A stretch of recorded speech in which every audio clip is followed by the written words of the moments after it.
Hello! Welcome back to Voluminum. This is episode 22. I mentioned I wanted to get some blackstone to slab out the perimeter that we're going to be using for our TNT factory sort of thing. I can't see a thing. There we go. I gotta enable the gamma, or it's pitch black in here. That's better. Yeah. Okay. Currently blackstone is not renewable, so I'm gonna need to take down this bastion behind me in order to get all the blackstone that I need. Maybe not even then. I might need more blackstone. So excuse me one second.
Alright, that wasn't so bad.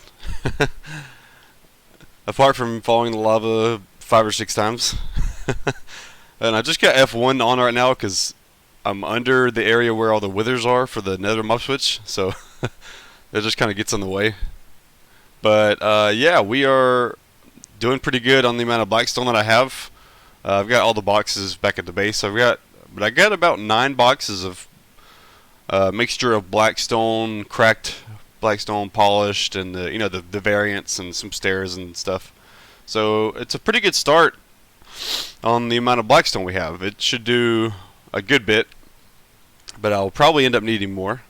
The funny thing is, a new snapshot just came out for 116.2, and blackstone is now renewable from bartering, which is awesome. But kind of annoying now that I've just taken down an entire bastion and finding out a day later. But yeah, that's not a big deal.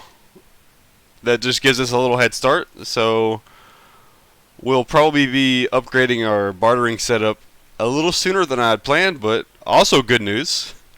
Gnembon put out a video of an insane bartering setup, a few actually, and I think I'll definitely be using the really insane fast one that he put out, because as Gnembon does, he looks at things in a very simplistic sense, and luckily he put his video out a couple days after they announced that, and we should be doing pretty good on blackstone then. Alright, we're back over here where the sand farm is. I've done some digging, but there's still a lot left to do, and if I pull up the shape here, the despawn sphere, you can see, let me just go in F1. Whoops. Not F1, free cam. So, if you can see, this is basically the area that I'm going to flatten and slab out with the blackstone. But I want to fit a creeper farm in here as well to get gunpowder, and we'll have our crafting set up for TNT. So I've come up with a name for this perimeter that I think will that I think kind of fits. I'm going to call it the Forge. Because the way I'm going to make it look anyway, or try to make it look, is kind of a, you know, obviously we're going to have the slabs of blackstone that I'm going to have some segments around with lava, and to make it look like, you know, things are kind of forged here, and we're forging a explosive item, so I think the name kind of fits. But I think that it's either going to be over there or over there, because there's a big hill right here that I'd rather not have to mine down with sand, because sand's really annoying to mine if you're just trying to flatten something.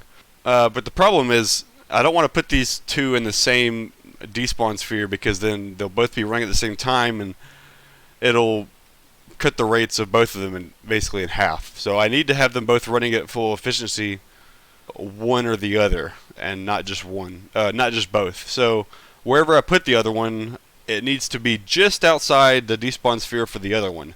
So say if I'm gonna make, I think, the same design that I made for the sand farm, and just make it creeper friendly, to where just creeper spawn in it, and obviously not in the bounding box of a desert temple.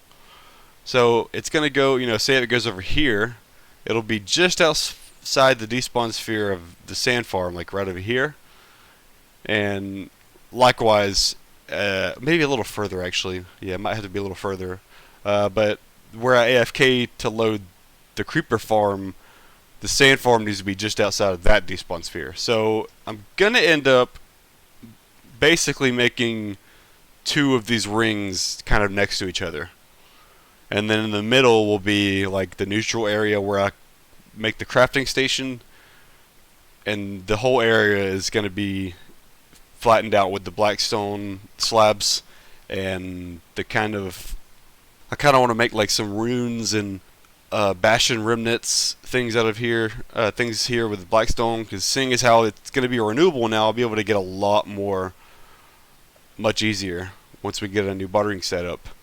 Yeah, that's the plan with this area. That also means I'm going to be doing a lot more digging than I originally thought. So I've been using this box of picks here, which has worked great. It's 27 picks. I'm likely going to upgrade to 2 boxes when I'm doing a big project like that, a big digging project like this. Maybe even shovels as well, because I'm digging a lot of sand and dirt here as well. The way I've been repairing them is the new gold farm that I have set up, and that works well, but you know, you have to kill the pigmen in order to get the experience. They don't just drop to you, and to kill them you have to kill them with a sword, and that sword also has mending on it if you want it to be one that just lasts forever and you don't have to keep repairing or keep making swords. So instead of using the new gold farm to repair all the tools, I'm thinking of a way that we can use an XP furnace array to repair everything from now on, or repair the picks anyway from now on. I just go to the XP bank that I'm going to set up with the furnaces, and just pull out an item, and it should repair one tool, and then I'll move along to the rest of the tools, and I can quickly go back to where I have this thing set up and repair all the tools, and then go back to digging. So let's go to where I have started work on that project. Alright, back over here in the starting area, and if I turn around here you can see a new addition to the area. Oh my god, this thing is massive. So this is probably not going to be the best kind of XP furnace array that you can make these days in 1.16, but basically, since zero tick farms are fixed, which I wasn't using anyway, so I would have done something like this in the first place, we have to deal with getting bamboo naturally, or getting a fuel source naturally, like charcoal or bamboo or sticks that just come from a drop, if I wanted to do this in an automatic way.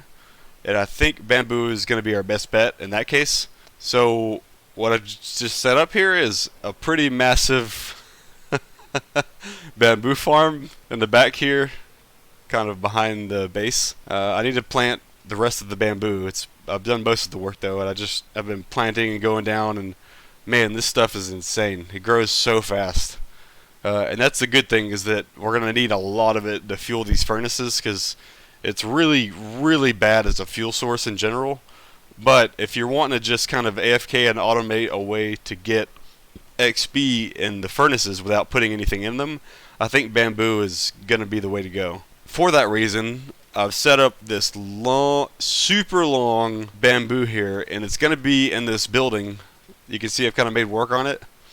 It's going to be in like this warehouse type of building, and then I have to decide where I want the furnaces to go. I'm gonna have the building here, maybe in front of the warehouse, but I still need to finish the roof and this wall, you know.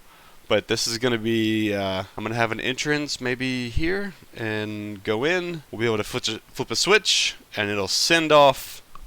I think the way I'm gonna do it to where it's not so laggy is send off one machine at a time. So say I'll just flip the switch and send this side off, you know, so this side's going, and then once this side gets to that end, it's gonna send it back, obviously, but it's gonna start this one, and they'll both be coming back at the same time, and then this one will stop, and that one will as well. Basically, this is gonna go, and once it gets to the end, maybe I need to switch these now that I'm thinking about it.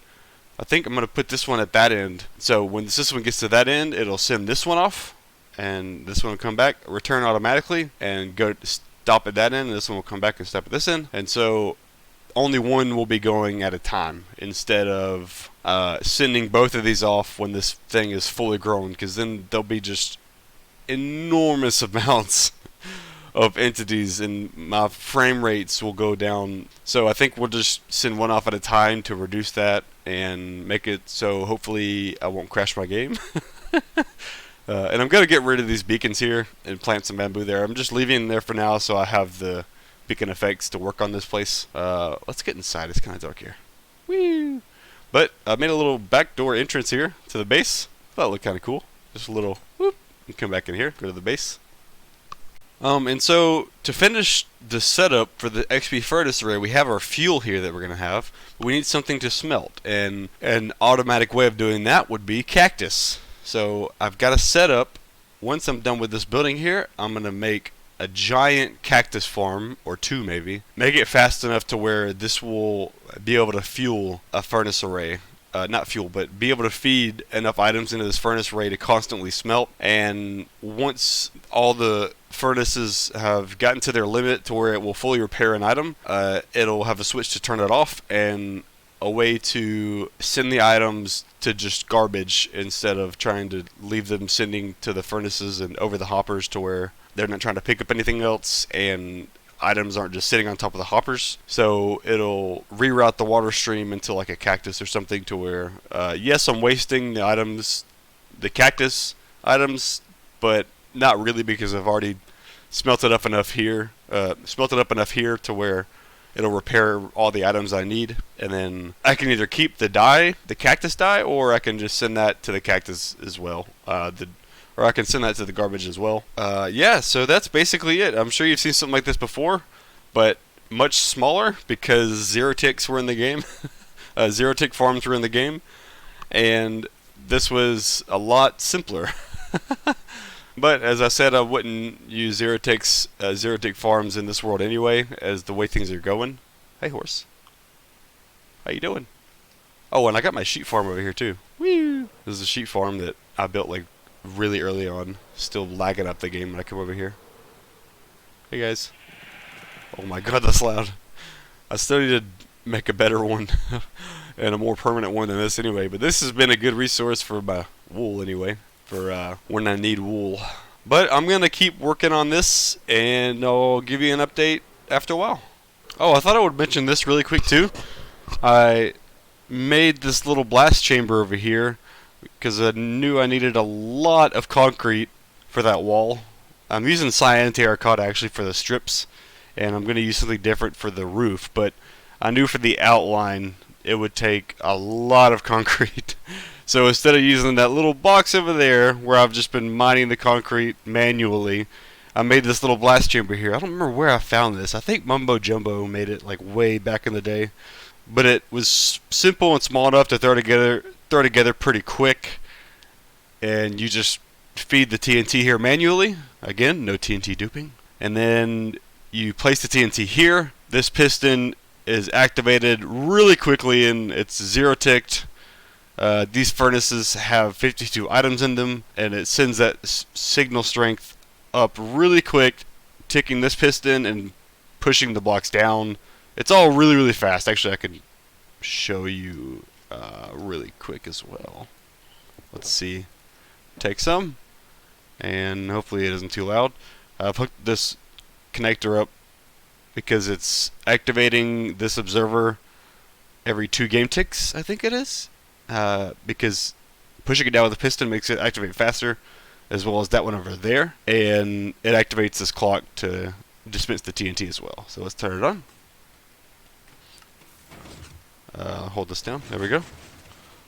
So it's pushing the TNT down, or pushing the concrete down, and the TNT falls, breaks it, and falls down there. And to some hoppers. I'm sure this is the 100th time you've seen one of these, but just thought I would show this off. Only downfall is you have to manually turn it off, right now at least, or the TNT will just keep falling and wasting TNT, which, if you're using it like I am with legit TNT, that isn't great. But I've kept a close eye on it when I am using this to just, whenever it runs out, I turn it off. But this has turned out to be a much easier and faster way of getting the concrete that I need for builds like this. I just thought I would show it really quickly. Progress update. The building is done. For the most part. I need to add lighting on the inside. If we take a peek here, this is a little scary. But actually, let's just go inside. I gotta turn the game on because it is pitch black in here, apart from a few sea lanterns. I need to add some along this path here, but really I'm not going to be walking around in here, so it doesn't need to be lit up necessarily. But I am going to light up where I walk in and where I activate this. Activate here. This is the first piston that's going to be kicked off, or piston, flying machine. It's going to go all the way to the end. Woo! That's a lot of bamboo. And come down to this return station, and when this return station activates, it will send a signal to the other flying machine, sending this one down, and then this one's going to go down and then just return back to the other side. So this is just something simple I came up with to kind of add some character to the building where it isn't just a box. Out of just this walkway up here, I can see the bamboo or watch it if I want to for whatever reason. It kind of looks like a grow house, to be honest with you. And you just got this little walkway at the end. I don't know how many warehouses, look like this, but I just kind of went with what I think would look like a warehouse that would fit the setting of this farm. And let's just get out of here. Let's see, if I turn the gamma off, this is what it looks like. This is actually pretty cool looking. Tempted to just keep this. But then I can't see anything. You can see the skylight coming through. Oh, it looks so neat. But yeah, I'm going to add some lights just so I can see when I come up here and make sure everything's going well. Let's go back down. I just don't want anything spawning up there mainly. We'll go out. Get a good look at the building. Not much to look at. I still need to remove the beacon. But yeah, this is what it's looking like. Woo! It's not too interesting, I guess, but I don't know. It's... Oops, wrong button. Yeah. It's pretty big. The cactus buildings are going to be just as big, if not bigger. I want to go with a vertical kind of cactus, and I think that that would look cool next to this. I mean, just look at this map here. That thing is insanely big. And the cactus farms are going to be, next to this here. And then they're all going to feed to the building in front here that I think I'm going to put kind of across from the big warehouse building here, and that'll be where the furnaces are for the XP. I was thinking about it. I think I want 27. What's 27 times 2? Whatever that is. 2 shulker boxes of furnaces, so I can come in here and repair 2 boxes of items, or a box and then some other stuff if I have that. Because I often go through 1 box of picks and then partially the shovel box. I don't think I've ever touched the axe box. I just made this to fit it, and then I might go through like 2 elytras. So really I just need the pick box and most of the shovel box to be able to be repaired, and I might as well do 2 boxes worth of furnaces while I'm at it. So I still haven't added the rails though. Let's break under here somewhere. Where is it? Here we go. I got this dug out, so I need to... Oh, I still need to place a lot of blocks. I dug this too high out. It was just simpler to do that. I didn't want to place all the rails on dirt and stone in case I was digging around here and just ended up breaking them. So I'm going to place down probably iron blocks just so I know if I run into it, I'm like, okay, I don't need to break that. And then I got to place the rails down and come out on this side with the unloaders. And the way I'm going to do it as well is, instead of sending minecarts along the length of the building and then come back, because the minecarts would not even be able to pick everything up. It's going to end up being more laggy, unfortunately, but I'm going to do the minecarts to where they're going horizontally across the building. So there'll be more hopper minecarts, but they'll be able to actually pick up a full inventory's worth and then come back and drop them into the water stream. And then I have to deal with the insane amount of bamboo that's going to be pouring out of this farm. My plan is to send them obviously over the furnaces, and then into some box loaders, maybe 4 to 6 2x box loaders, and just have a bunch of spare shulkers because I know the bamboo is gonna end up despawning before I can actually fill the furnaces. It's gonna be just too much bamboo, so I need to fill some boxes so as not to waste as much. And in doing that, I'll be able to stock up on like extra fuel that I can attach to like an unloader. And say I don't want to wait on this machine and the bamboo to grow, I can just put a bunch of the spare boxes I have saved on the unloader and let those unload as well, so I have extra fuel just in case. I'll probably end up doing the same thing with a cactus once that's down. But yeah, still got a lot of work to do here. This really underestimated the monstrosity of which I was about to take on here. Didn't think it would take an entire episode to get this thing going, but it seems that it's gonna end up being that way. Alright, unfortunately that's all the time I've got for this episode. I was looking around here, all the stuff I built, and realized how much I've done in this area, and thinking back on it, I've been in this world for about 8 months now, so it's pretty crazy. I feel like I've got a lot done, but also there's so much more to do. But that's the beauty of Minecraft, right? You're never done, ever. I'm gonna keep working on the bamboo and cactus farms. Hopefully get done with this XP bank project in the next episode, and then we can get to working on the forge. That's it. Thank you for watching. I'll see you next time.